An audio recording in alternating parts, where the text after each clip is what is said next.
नमस्कार, times of Bharat पर देश के सबसे पसंदीदा डिबेट शो राष्ट्रवाद में आपका स्वागत है। आपके साथ मैं हूं राकेश पांडे। राष्ट्रवाद यानी देश से बढ़कर कुछ नहीं। क्या प्रयागराज में होने वाला भव्य महाकुंभ वक्फ की जमीन पर हो रहा? क्या महाकुंभ में मुसलमानों की नो एंट्री से कट्टरपंथी इतना बौखला गए क्या महाकुंभ वाली जमीन कोई वक्फ का बताने में लग गए? ऑल इंडिया मुस्लिम जमात के मुखिया मौलाना शहाबुद्दीन रजवी ने वक्फ के नाम पर नया दावा किया है। शहाबुद्दीन रजवी दावा कर रहे हैं कि जहां महाकुंभ हो रहा है वहां पर 55 बीघा जमीन वक्फ की है। इतना ही नहीं, मौलाना इसे मुसलमानों की दरियादिली बता रहे हैं। दूसरी तरफ अखाड़ा परिषद और साधु संतों ने मौलाना के बयान पर प्रहार किया है। इस बीच आरएसएस नेता इंद्रेश कुमार ने बड़ी बात कही है। इंद्रेश कुमार कह रहे हैं कि अगर काशी मथुरा और संभल को मुसलमान हिंदुओं को सौंप दे तो मंदिर मस्जिद विवाद खत्म हो सकता है। यानी अयोध्या काशी मथुरा के बाद अब संभल भी उस लिस्ट में है। अब सवाल है कि क्या मुसलमान संवाद वाली सलाह मानेंगे या फिर अयोध्या की तरह कानूनी लड़ाई लड़ेंगे? आज इसी मुद्दे पर डिबेट, लेकिन उससे पहले इस रिपोर्ट को देखिए।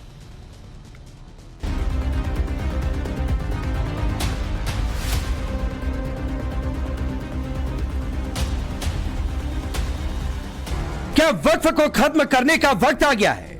क्या वक्फ की मनमानी पर चाबुक चलाना अब जरूरी हो गया है? क्योंकि इस देश में वक्फ की अधेरगर्दी खत्म होने का नाम नहीं ले रही। कोई दस्तावेज हो या ना हो, लेकिन वक्फ ने जिस प्रॉपर्टी पर हाथ रख दिया वो उसकी हो गई, मानो ऐसा वक्फ बोर्ड का जन्मसिद्ध अधिकार हो। अंधेरगर्दी तो इस कदर है कि अब हिंदुओं के आस्था केंद्रों पर भी वक्फ की नजर है। अब इस संभल में कल्की धाम से लेकर कोतवाली तक को वक्फ की जमीन होने का दावा किया गया था। अब महाकुंभ पर भी तथाकथित मौलाना ऐसी ही बयानबाजी कर रहे हैं। ऑल इंडिया मुस्लिम जमात के राष्ट्रीय अध्यक्ष मौलाना शहाबुद्दीन रजवी बरेलवी ने दावा किया है कि जिस जमीन पर महाकुंभ का आयोजन हो रहा वो वक्फ की है।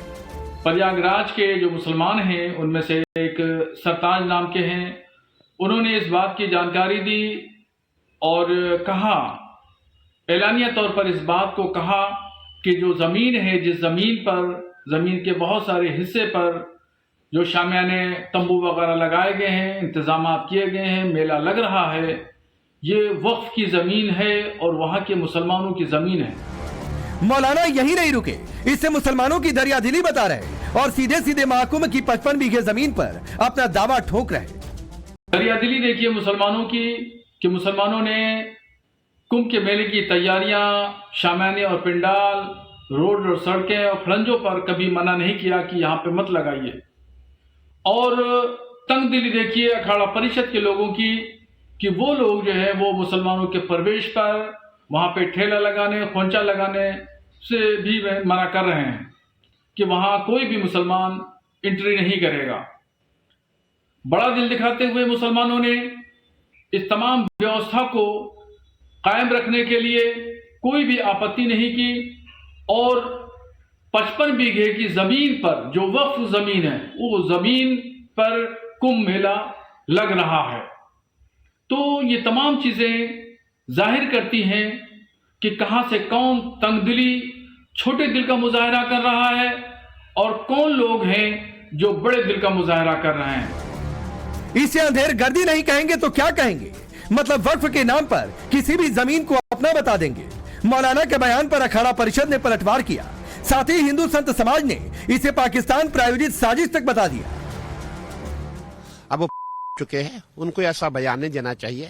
हो सकता है भूमि कहीं और हो, मैं उनकी बात नहीं करता। मैं ये कहना चाहूंगा, ये जो मेला क्षेत्र है, यहाँ पे गंगा जी विराजमान रहती है। हम जहाँ खड़े हैं ये मेला भूमि है और आप 3 महीने पहले यहाँ आते ही आपको गंगा जी, पूरी गंगा जी दिखाई देती।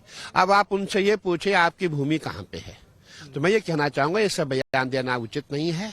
और वो ऐसे बयान देंगे तो हम भी उनके खिलाफ बयान देंगे, अच्छी बात नहीं है। इसीलिए हमने सनातन बोर्ड का जो है प्रयास किया है, उसका तुरंत गठन हो और ताकि इनकी जो भूमि, जितनी भूमि इनकी है वो भूमि हम इनसे ले लेंगे। आपकी भूमि कहाँ से आई? हम भड़काऊ बयान देते हैं। इनका एक ट्रेंड ऐसा बना हुआ है कि हमें कुछ भी कहना है। मैं ये चाहता हूँ ऐसे लोगों को हमें सबक सिखाना पड़े। मौलाना शहाबुद्दीन और कुछ कट्टरपंथी महाकुंभ की भूमि को वक्फ बोर्ड की बता रहे हैं। निश्चित रूप से ये पाकिस्तान प्रायोजित है।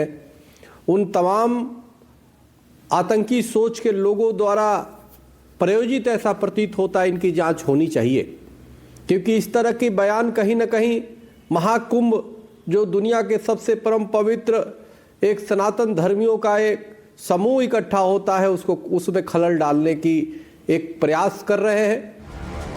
मौलाना के दावे पर सियासत भी तेज हो गई है। बीजेपी वक्फ के दावे को अनैतिक बता रही तो तुष्टीकरण की सियासत करने वाली समाजवादी पार्टी वक्फ की तारीफ कर रही। देखिए, वक्फ बोर्ड का ये दावा सरासर अनैतिक है और मैं कहूंगा कि ये देश में एक परंपरा चल चुकी है कि जो जमीन है उन सब जमीनों पर वक्फ बोर्ड ये कहता है कि ये जमीन हमारी है। कहीं ना कहीं वक्फ बोर्ड के लोग गलत बयानी करते हैं और उस पर उनको ये सुधार करना चाहिए। इसके लिए बहुत बधाई वक्फ बोर्ड का। योगी आदित्यनाथ, बीजेपी, आरएसएस, इसका दिल बहुत छोटा है, बहुत बड़ी बड़ी बातें करते हैं तो का।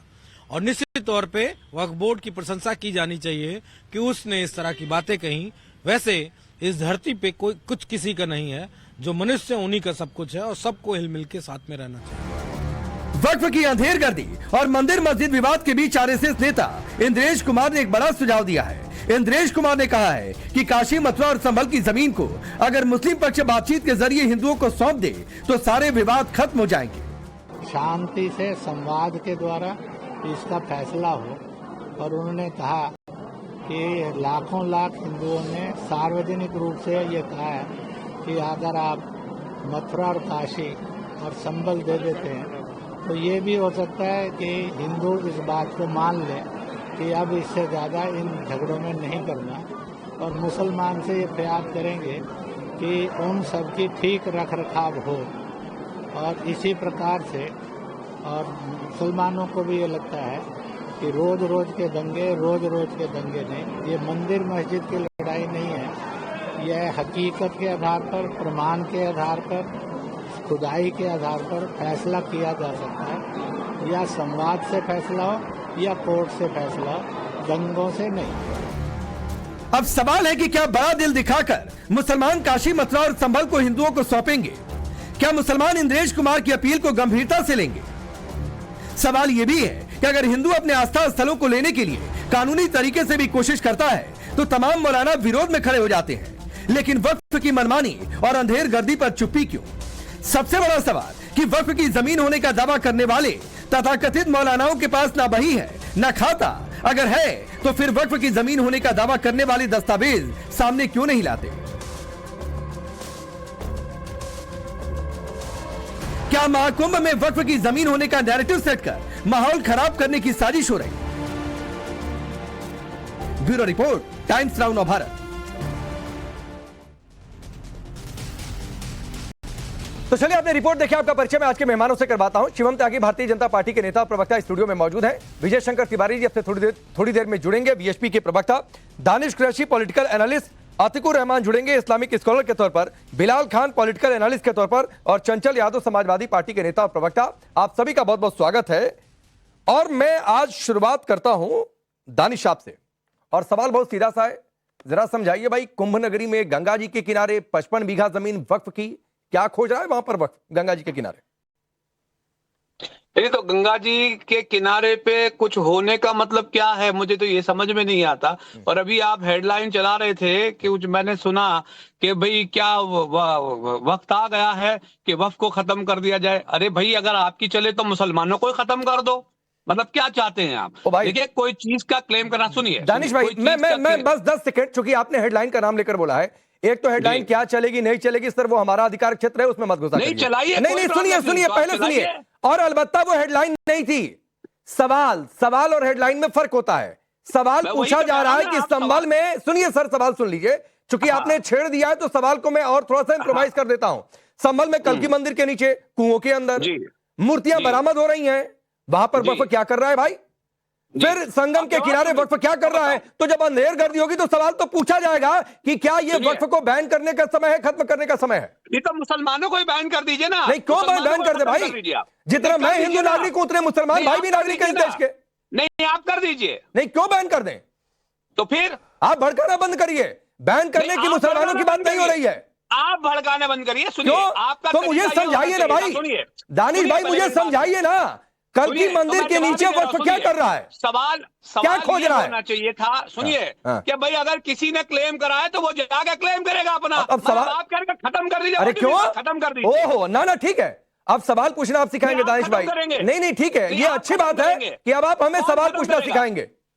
नहीं, आप खत्म कर देंगे मुसलमानों को, खत्म नहीं नहीं, कर क्यों देंगे। खत्म कर देंगे भाई? हिंदू मुस्लिम सिख ईसाई आपस में हम भाई भाई, बिल्कुल। दिक्कत है क्या? अच्छा, तो फिर मुसलमानों का माल में लुटाई? नहीं नहीं, ये कहां क्या माल में लुटाई हो रही है? तुम्हारा? अच्छा चलिए, ना ना ठीक, बहुत अच्छी बात है। आपको माल लग रहा है ना, माल शब्द का आपने प्रयोग किया दानिश भाई। बिल्कुल। आप मुझे नहीं हमारा माल सुनिए, लूटा जा सुनिए रहा है। ठीक है। चाहे वक्फ मस्जिद नहीं में सुनिए, सब लूटा जा रहा है। वक्फ को कल की मंदिर की जमीन अपनी लग सकती है, कुओं के अंदर अरे वक्फ सुनिए अपनी मेरी जमीन बात, तलाश सुनिए सकता मेरी है। बात, जहां सुनिए मूर्तियां मेरी मिले बात। वहां सुन लीजिए, अरे सुन लीजिए, सुनिए। जहां मूर्तियां मिले वो मस्जिद वक्फ को अपनी लग सकती है। आपके सामने खड़ी है। मां गंगा के किनारे की जमीन वक्फ को अपनी लग सकती है।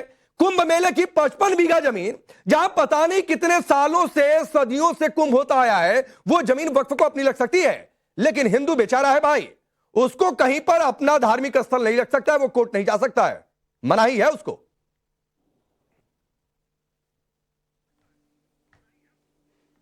बोलिए दानिश, बोलिए। जी देखिए, अब मैं आपको एक बात बताऊं, सवाल आगे यहाँ ये खड़ा है कि भाई आप कोर्ट नहीं जा सकते या जा सकते हैं। कोर्ट में जिनको जाना था वो गई, और कोर्ट में जाने तो के बाद दिक्कत क्यों होती है सुनिए, दानिश भाई? हिंदुओं के कोर्ट जाने पर पेट में दर्द क्यों होता है? तब वर्शिप एक्ट की दुहाई क्यों दी जाती है? मैं वही कह रहा हूं। आप जब हेडलाइन बनाते हैं ना कि भाई वक्त आ गया है वक्त को खत्म कर देने का, तो सुनिए मेरी बात, ना मुसलमान खत्म होंगे ना वक्त खत्म भाई, होगा, प्लीज। कुछ नहीं खत्म होगा। वक्फ का अस्तित्व सुनिए, मुसलमानों सुनिए, के बहुत बाद है। सुनिए, जब इस्लाम सुनिए, अस्तित्व अरे में नहीं, था, सुनिए, आया, सुनिए, तब अरे वक्फ नहीं का था। मतलब सुनिए, अरे वक्फ का मतलब ही मुसलमान है, समझिए, आपको शायद जानकारी अरे नहीं है। वक्फ मैं बोर्ड आपको के बता पहले दूं। नहीं थी क्या मुस्लिमों की जमीन? नहीं, मैं बताऊं आपको। वक्फ अरे बोर्ड जान लीजिए वक्फ पहले। बोर्ड के पहले नहीं थी क्या मुस्लिमों की जमीन? आप जानकारी जान लीजिए, बिल्कुल मैं आपको वही बता रहा हूँ कि जो कुछ भी मोमिन का है वो तमाम चीजें वक्फ है। हिंदुओं का कुछ नहीं है। तो मैं वक्फ हूँ यार, हिंदुओं का कुछ नहीं है। आपके पास जानकारी नहीं है तो मैं क्या हिंदुओं कर का सकता कुछ नहीं है दानिश, हिंदुओं का कुछ नहीं है। हिंदू बेचारे हैं, कुछ मांग रहे हैं। हिंदू बेचारे हैं। हमने कहा हेडलाइन चलाई कि भाई ये जो है हेडलाइन नहीं सवाल है, हेडलाइन नहीं सवाल है। और सवाल और हेडलाइन में फर्क समझा करिए दानिश। हेडलाइन और सवाल में फर्क समझाने के लिए नहीं बैठा हूं। खत्म कर देना चाहिए ऐसा कहा नहीं, आप हिंदुओं को बैन कर दीजिए, खत्म कर दीजिए हिंदुओं को। खत्म कर देना चाहिए, हमने ऐसा कहा नहीं कहा, हम तो नहीं कह रहे हैं, आप कह रहे हैं। नहीं, क्या खत्म कर देना चाहिए? क्या नहीं कहा? क्या नहीं कहा? हिंदू एंडोमेंट खत्म कर दीजिए, ऐसा हमने तो अरे नहीं कहा। बहुत धन्यवाद सर, बहुत दुहाई हो सरकार की। दिक्कत क्या है? हम क्यों करें भाई, हम क्यों करें? आप मुसलमानों को खत्म कर दीजिए। नहीं नहीं, शिवम त्यागी 4 से 5 मिनट मैंने बातचीत की है दानिश से। हिंदू बेचारे हैं, कोर्ट नहीं जा सकते। हिंदू बेचारे हैं, वर्शिप एक्ट की दुहाई उनके लिए है। हिंदू बेचारे हैं, अपने धार्मिक स्थल पर कोई दावा भी नहीं कर सकते, जबकि सबूत के साथ, इनके पास कोई सबूत नहीं है, तब भी मंदिर के नीचे कहेंगे ये वक्फ की जमीन है। देखिए, मुझे लग रहा है कि वक्फ का जो एक ये आतंक है, ये इस तरीके से बढ़ता जा रहा है इस देश में कि आने वाले समय में तो ये संभाल ही नहीं पाएंगे। तमिलनाडु में 1500 साल पुराना गांव है, जब तो वक्फ छोड़िए, वक्फ वाले भी नहीं थे, लेकिन वक्फ ने उस पर दावा कर दिया। आज वक्फ कहता है कि जहां पर महाकुंभ का मेला लग रहा है वहां की 58 बीघा जमीन वक्फ की है, 55 बीघा जमीन वक्फ की है। इसके अलावा संभल की अगर हम बात करें तो वहां पर कल्की धाम की जमीन जो है वक्फ की है। अभी पिछले दिनों कहते थे पार्लियामेंट वक्फ की जमीन पर बना हुआ है, उससे पहले कहते थे लुटियंस दिल्ली जितना भी है वो वक्फ की जमीन पर बना। बस वक्फ का बाकी जमीनें तो हो ही गई है, अब इंसानों को और वक्फ का कर दो। शहजाद भी वक्फ का, शिव, अच्छा तो न्यायाधीश ने भी कहा था इनका बस चले तो पूरा हिंदुस्तान वक्फ का। वही कह रहा हूं, शहजाद भी वक्फ का, शिवम भी वक्फ का, राकेश पांडे भी वक्फ का, विजय शंकर तिवारी भी वक्फ का, अतिकुर रहमान भी वक्फ के। ये इंसान वक्फ के होने शुरू हो जाएंगे अब। अरे रुक तो जाओ भाई, बीच में नहीं बोलना, मतलब अरे मत सुनाओ। दानिश भाई रुक जाइए, 5 मिनट बौखलाहट आपकी समझ में आ रही है, रुक जाइए। नहीं, इतना नहीं, हाँ ठीक है, पूरा हिंदुस्तान वक्फ का है। हिंदुस्तान सिर्फ वक्फ का है, ये सारी, बाकी मेरा नहीं है, ये इनका नहीं सारी है। दुनिया, ये धरती, ये जहान, ये आसमान, ये हवा, ये इंसान, ये सब कुछ वक्फ का है भाई।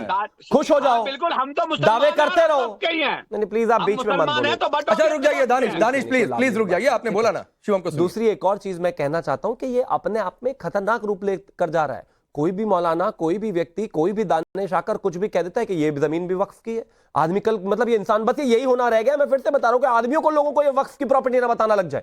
ये जिस तरह की स्थिति और मानसिकता इस देश में बढ़ती जा रही है, ये अपने आप में खतरनाक है। और वक्फ का मतलब क्या, मैं समझता हूं अच्छे तरीके से। वो कह रहे हैं उनके, मैं वक्फ का, आपको जिस दिन आपके घर वाले वक्फ के नाम कर देंगे उस दिन आप भी वक्फ के हो जाएंगे। लेकिन फिलहाल स्थिति साफ है, स्थिति साफ है। इस तरह के बयानों से अरे दानिश भाई रुक जाइए, भाई रुक जाइए, अपने समय में 5 मिनट बोलना है, दूसरे के भी बोलना। शिवम अरे रुकिए ना दानिश भाई प्लीज, नहीं अच्छा लगता है, रुक जाइए 4 से 5 मिनट मैंने आपको दिया ना शुरुआत में, रुक जाइए। अब शिवम, ये जिसको हेडलाइन बना रहे थे वो मेरा सवाल था, और सवाल मैं आपसे पूछ रहा हूं, ये अमेंडमेंट की क्या बात है? नासुर है तो हटाइए।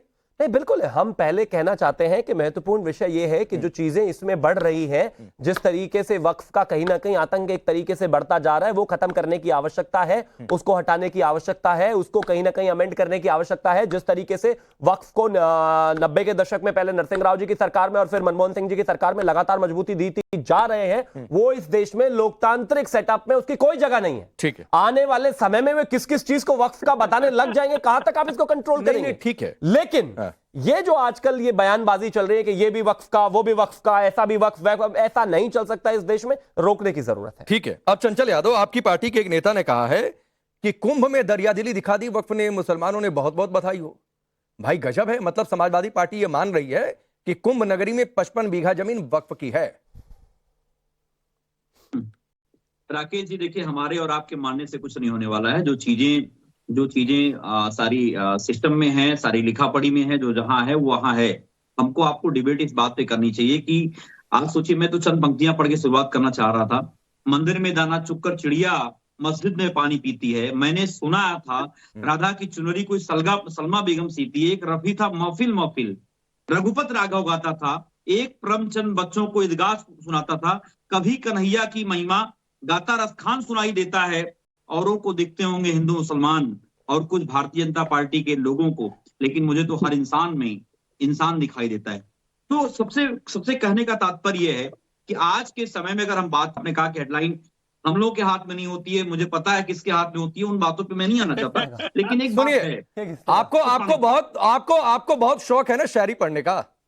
आप नहीं रुक जाइए, अब 2 लाइनें मेरी भी सुन लीजिए। अरे बुरा नहीं, किसकी है ये मुझे नहीं पता, ये किसकी है सुन लीजिए सर, ये किसकी है मुझे नहीं पता, लेकिन सुना रहा हूं आपको। तुष्टीकरण की नीति ने सच को झूठ से हरा दिया, न्याय के दीप को बुझाकर अन्याय का परचम लहरा दिया, सत्य का स्वर दबा दिया, असत्य को गले लगा लिया, चंद वोटों की लालच में न्याय का पाठ भुला दिया, भाईचारा छूट गया, स्वार्थ ने राह दिखा दी, धर्म और जाति के जाल में राजनीति फंसती आई। और वही राजनीति आप कर रहे हैं चंचल यादव, राजनीति कर रहे हैं। पेपर देखे आप वक्फ का कि महाकुंभ मेले की 55 बीघा जमीन वक्फ की है, मुझे पेपर दिखाइए। और अगर नहीं देखे हैं तो देश के सामने यह साबित होगा कि चंचल यादव की राजनीति फंस रही है इस तुष्टीकरण की सियासत में। अब पांडे सुन लीजिए पांडे जी, न तेरा है न मेरा है, ये हिंदुस्तान हम सबका है। अगर ये बात नहीं समझी गई तो नुकसान हम सबका है। अरे भाई वो कह रहे हैं हिंदुस्तान सिर्फ वक्फ का है, चंचल यादव पांडे जी, वो कह रहे हैं हिंदुस्तान सिर्फ वक्फ का, ना तेरा ना मेरा ना इनका ना उनका, वो कह रहे हैं सिर्फ वक्फ का है। आपके चिल्लाने से मैं चिल्ला थोड़े नहीं रहा हूं। सुनिए, पूरी बात आने दीजिए दोस्त। देखिए, जो अंग्रेजों का जो अधूरा काम रह गया था वो भारतीय जनता पार्टी और आप जैसे कुछ पत्रकारों ने बीड़ा उठाया है। भाई आगे टैगिंग पर सुनिए ना, मेरी बात पूरी आ जाने दो भैया। बोलिए। अंग्रेजों का जो सपना था, जो अधूरा रह गया है, आप जैसे कुछ पत्रकारों ने और बीजेपी के नेताओं, आरएसएस ने मिलकर के इस देश को जो है हिंदू मुसलमान की खाई इतनी पैदा कर देनी है कि देश जो है गर्त में जाए। अभी हमारे शिवम त्यागी जी ने कह रहे थे कि देश बहुत खतरनाक मोड़ से गुजर रहा है। अब बताओ, आप सेंटर में हो, स्टेट में हो और खतरनाक मोड़ से गुजर रहा है। तो अमेंड कर रहे हैं भाई, लीजिए ना, पूरी बात आ जाए। अमेंड तभी तो कर रहे हैं, आप नाराज चल रहे हैं, हम अमेंड कर रहे हैं, हम तो कह रहे हैं हम आने ही नहीं देंगे।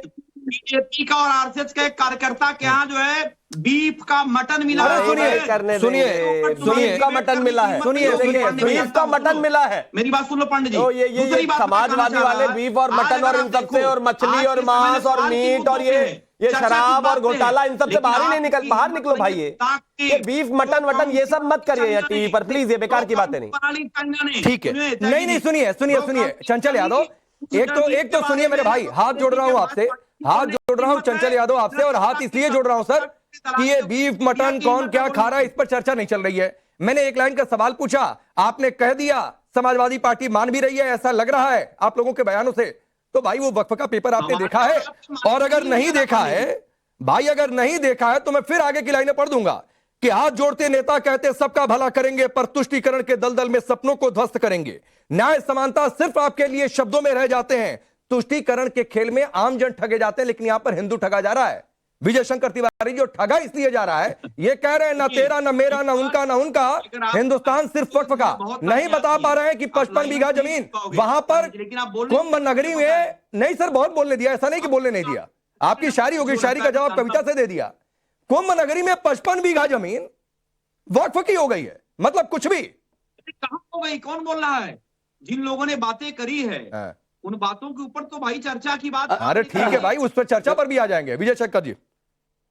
हाँ, एक मिनट।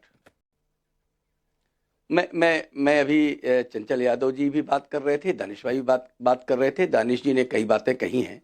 दानिश जी ने कहा कि जो मोमिनों का है वो वक्फ का है, ये बात उन्होंने कही है। तो पहले तो यही तय करना पड़ेगा कि मोमिन के लिए कहा क्या गया है। मोमिन के लिए कहा गया है कि आपने वो नहीं लेना, ब्याज नहीं लेना है। उनके लिए कहा गया है कि चौराहे पर नमाज नहीं पढ़नी। उनके लिए कहा गया है कि केवल अपनी खरीदी हुई जो संपत्ति है उसी पर अपना जहां नमाज अदा करेंगे, मस्जिद बनाएंगे, ये सारी चीजें करेंगे, उसी पर करेंगे। लेकिन ये चीज मानते हैं क्या? दूसरी बात है कि अगर हिंदू अपने आस्था के केंद्र जो इतिहास में दर्ज हैं, जिनके साक्ष्य हैं, जिनके पूरे प्रमाण हैं, अगर वो मांगता है और कोर्ट चला जाता है तो इनको नागवार गुजरता है, इनको पत्थर बरसाना शुरू कर देते हैं। लेकिन अगर जहां कुंभ लगता है वहां की जमीन को अगर इसको कह देते हैं वक्फ है, और अगर आप कोर्ट जाएंगे तो उस पर प्रश्नवाचक चिन्ह उठाना शुरू कर देते हैं। तो कुल मिलाकर कहने का तात्पर्य है कि ये इस देश में शांति नहीं चाहते हैं, ये प्रेम नहीं चाहते हैं। हम कहते हैं शांति और प्रेम की बात होती है तो आप इस देश में लोकतंत्र है, लोकतंत्र की बात करिए। आप अगर आपको लगता है कि कुछ कहीं गलत हो रहा है तो आप कोर्ट जाइए और कोर्ट की बात मानिए। कोर्ट भी कोई बात करेगा तो भी पत्थरबाजी होगी और वहां पर नफरत फैलाई जाएगी। वो तो हो ही रही है। जहां पर तो चंचल यादव जी की वो कहते इंसान की बात करते थे, तो इंसान कहेंगे किसको भाई? आपकी परिभाषा में इंसान किसको कहेंगे? यानी जो शिवालय जाएगा वो इंसान नहीं है, जो भगवान कृष्ण के मंदिर में जाएगा वो इंसान नहीं है, जो राम के दर्शन करने जाएगा वो इंसान नहीं है, जो मूर्तियों की पूजा करेगा वो इंसान नहीं है, जो हिंदू है वो इंसान नहीं है, जो हिंदुत्व को मानता है इंसान नहीं है। तो आखिर ये इंसान मानते किसको हैं? नहीं, ये सवाल है। आऊंगा दानिश, अभी दो मेहमानों ने नहीं बोला, एक बार उनको बोलने दीजिए, फिर आता हूं। शांति चाहिए तो लोकतंत्र, केवल लोकतंत्र इसका हल है। ठीक है। अब अतीकुर रहमान जी, मुझे एक बात बताइए। हिंदू पक्ष कहता है कि भाई यहां पर हमारी आस्था है, हमें ऐसा लग रहा है कि ऐसा हो सकता है, चाहे अयोध्या, काशी, मथुरा की बात, वो अदालत गया और अदालत भी सबूत लेकर गया, ऐतिहासिक आध्यात्मिक प्रमाण जो भी उसके पास हो सकता है वो लेकर गया। यहां बिना दावा के एक 10 रुपए के स्टैंप पेपर पर कोई लेकर आ जाए और कह दे कि भाई ये हो गया हमारा, कोई उसका प्रमाण नहीं, कोई ऐतिहासिक। ये आपके हिसाब से अतीकुर रहमान जी, आप कई बार बड़ी लीग से हटकर बातें करते हैं, क्या ये अति है कि नहीं? मंदिर के नीचे वक्फ, कुंभ नगरी के 55 बीघा जमीन पर वक्फ, ये अति है कि नहीं आपके हिसाब से? राकेश जी, मैंने कोई पेपर नहीं देखे हैं, कोई स्टैम्प पेपर नहीं देखा है, और मैं दावे के साथ बता रहा हूं कि इसमें बहुत बड़ी कोई शरारत है। कुंभ का अपना एक इतिहास रहा है, और किसी ने अभी हमारे पैनल पर कहा कि ये वक्फ का आतंक, बेशक इस आतंक को खत्म होना चाहिए। जितने चीफ मिनिस्टर्स हैं जिन्होंने वक्फ के चेयरमैन अपनी कठपुतलियों को बना रखा है, उनको जेल होनी चाहिए। जितने चेयरमैन मुसलमान बन के बैठे हुए हैं वक्फ बोर्ड के ऊपर, उन सबको जेल होनी चाहिए। जितने डिस्ट्रिक्ट मजिस्ट्रेट आज तक के इस पर पर्दा डालते आए, सबको जेल में डालना चाहिए। रहा सवाल अमेंडमेंट का, जो कि बीजेपी सरकार लाई है, वो अमेंडमेंट इतना खतरनाक अमेंडमेंट है कि वक्फ की आड़ में वो मुसलमानों को सिर्फ प्रताड़ित करना चाहते हैं। नहीं, अतीकुर रहमान भाई सुनिए, आप जो बात कह रहे हैं वो अमेंडमेंट में क्या होगा नहीं होगा, अभी तो जेपीसी में गया है सर, उसकी रिपोर्ट आने दीजिए, इसलिए मैं उस पर अभी जा ही नहीं रहा हूं। जेपीसी में सभी दलों के लोग हैं, उसकी रिपोर्ट आने दीजिए, फाइनल रिपोर्ट आएगी तो उस पर चर्चा करूंगा मैं। लेकिन यहां तो वक्फ बोर्ड के भी किसी आदमी की बात नहीं है। एक मौलाना आते हैं उठ के, कहते हैं भाई फला आदमी ने कह दिया 55 बीघा जमीन है, कहते हैं दरिया दिली दिखा दी कि कुंभ मेला हो रहा है, वरना दरिया दिली नहीं दिखाते तो कुंभ मेला हो नहीं पाता तुम्हारा। उधर 10 रुपए का स्टैंप पेपर आपने नहीं देखा होगा, लेकिन एमआईएम के सर्वोपरि नेता ने एक सोशल मीडिया पर पोस्ट किया था, मेरे हिसाब से 10 ही रुपए का स्टैंप पेपर था या 50 कितने का था मुझे नहीं याद आ रहा है, संभवतः 10 रुपए का था, और कह रहे थे पता नहीं कहां की मुरादाबाद के 39 से पता नहीं क्या जिक्र कर रहे थे। राकेश जी, बड़ा आसान हो गया है कि बीजेपी को एक अगर मुझे मुद्दा देना है तो मैं कोई ऐसा शोषा छोड़ दूं वक्त के नाम पर कि अरे तो अतीकुर जी ये उन मौलाना से कहिए ना, उन रजवी बरेलवी से कहिए, अपने लोगों को समझाइए ना सर कि कोई कुछ भी उठकर बोल ना दे।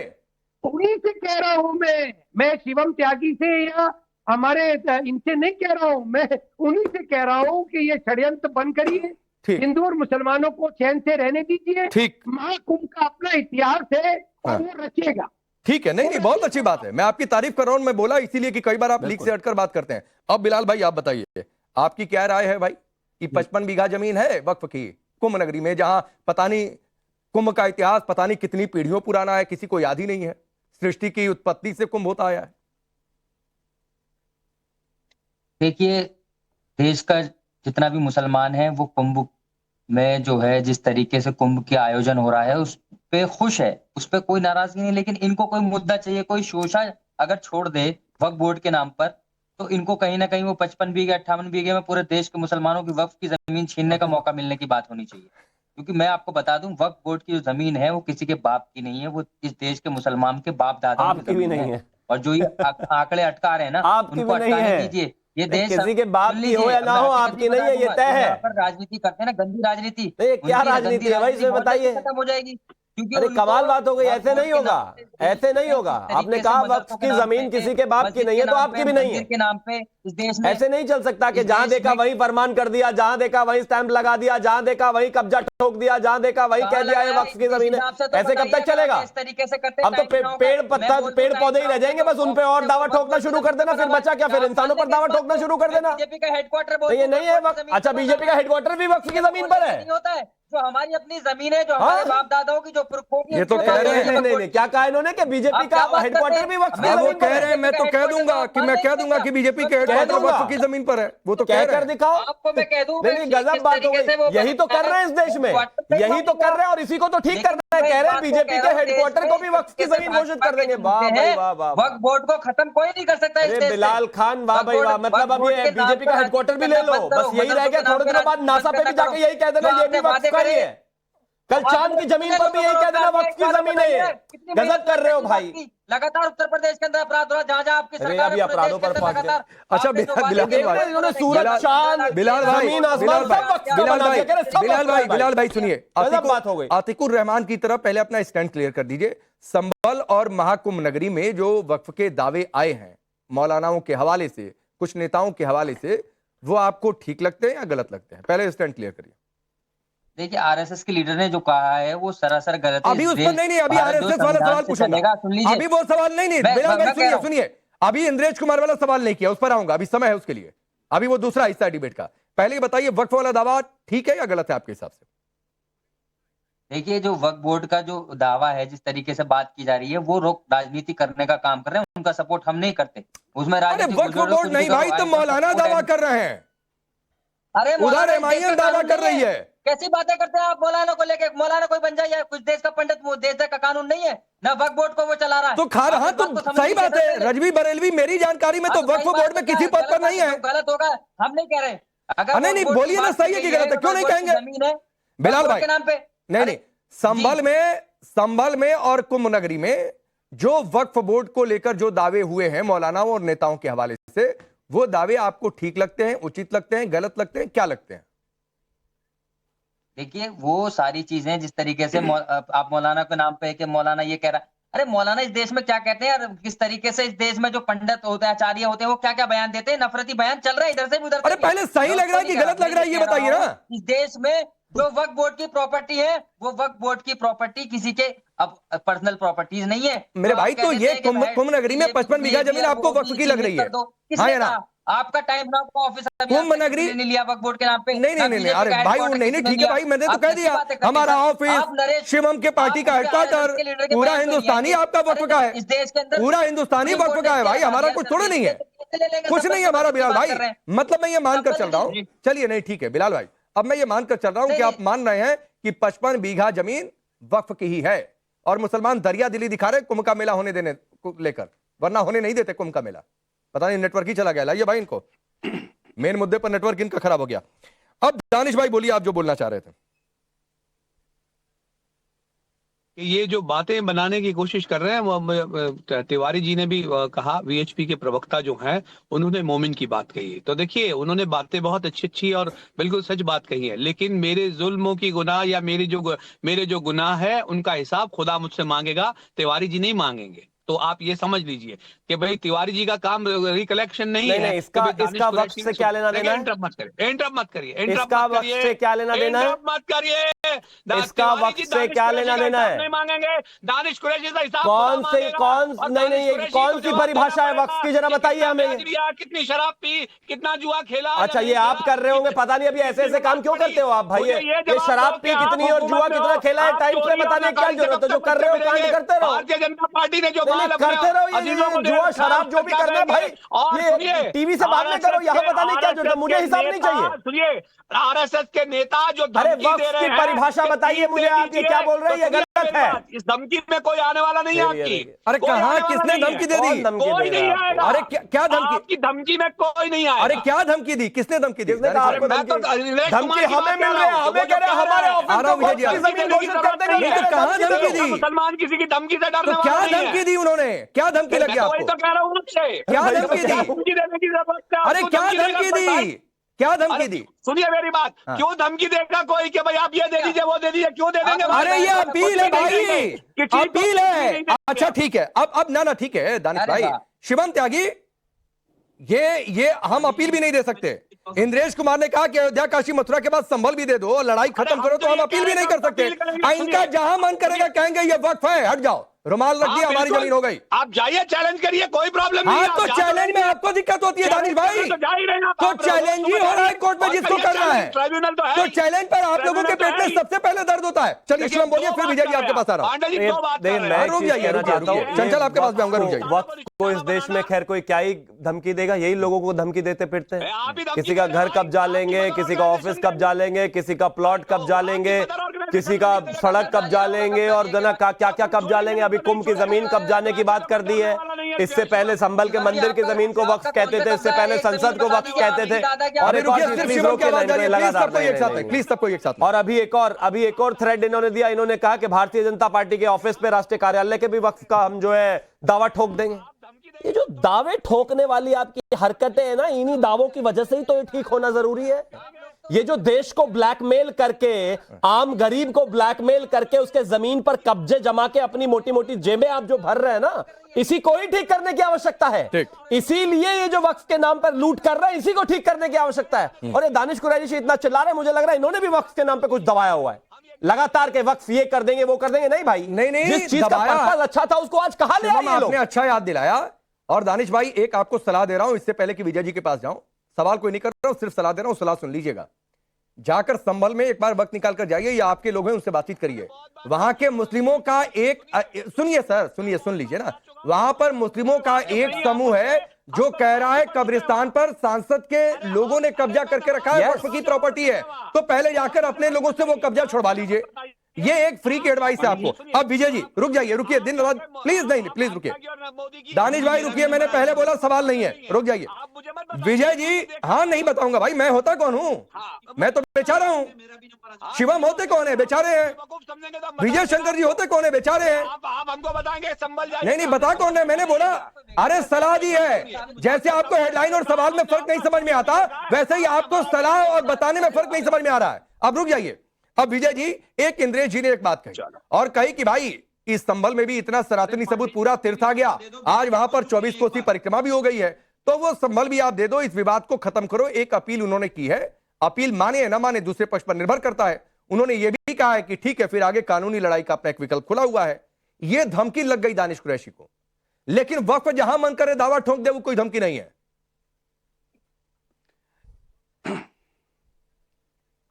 नहीं, वही दानिश कुरैशी जी जो बात कर रहे हैं, मैं वही उतनी देर से बात कर रहा हूँ। पहले तो इन्होंने मोमिन की बात कही, उसका वो उत्तर नहीं दे रहा। दानिश को लाइए। दूसरी बात मैं इनको बताना चाहता हूँ कि भगवान श्री राम पैदा हुए अयोध्या में, और अयोध्या में ये अधिकार जमाते रहे। अयोध्या में अधिकार जमाने का अधिकार इनको किसने दिया?